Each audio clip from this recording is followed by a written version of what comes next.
Details emerge on why VP Shettima has shunned and yet to occupy new 15 billion naira residence.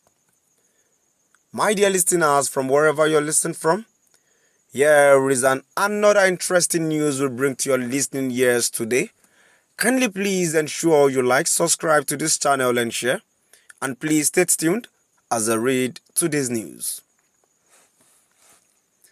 Vice President Shettima has yet to move into his new official residence nearly a year after its completion.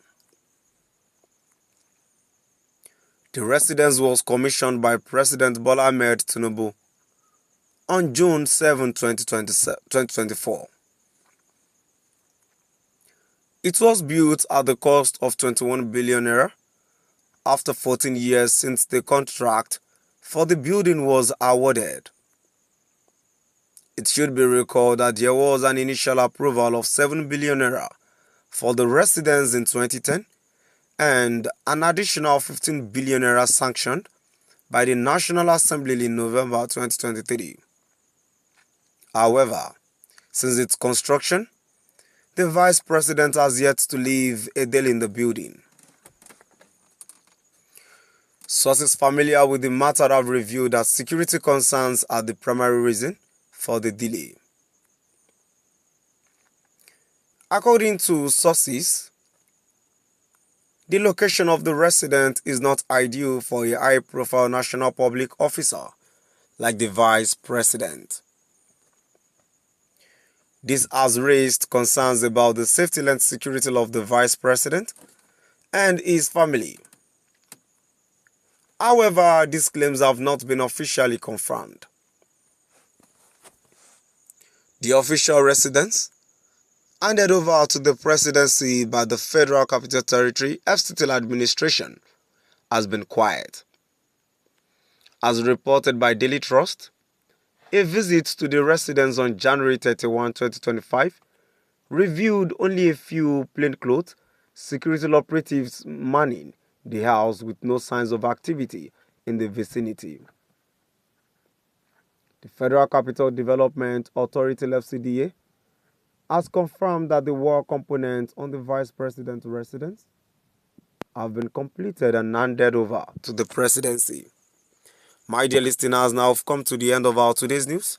And now before I go moving down to the comment section. So the first comment I have here says, they waste the money and turn back to demand more taxes on the citizens. God is watching.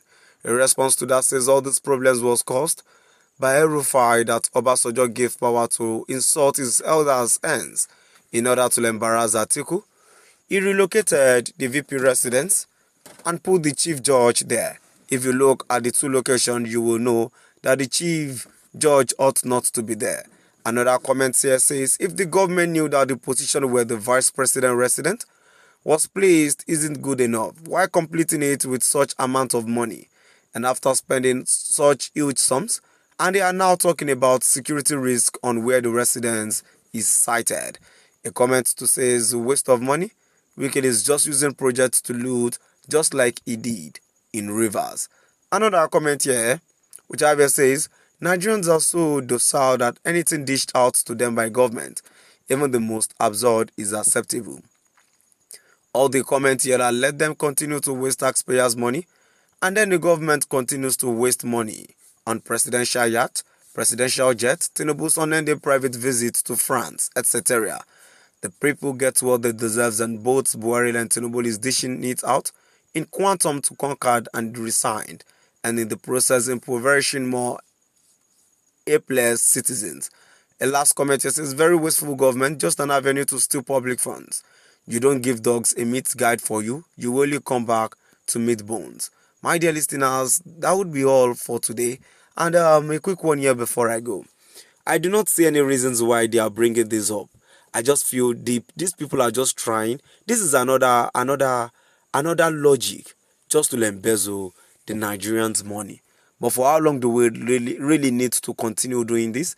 All these things are tiring, and it's obvious to us that this is another hope of embezzling our money without having any conscience. Now we've come to the end of our today's news. Please do drop by the comment section and let us know what your view is all about. Thank you for listening.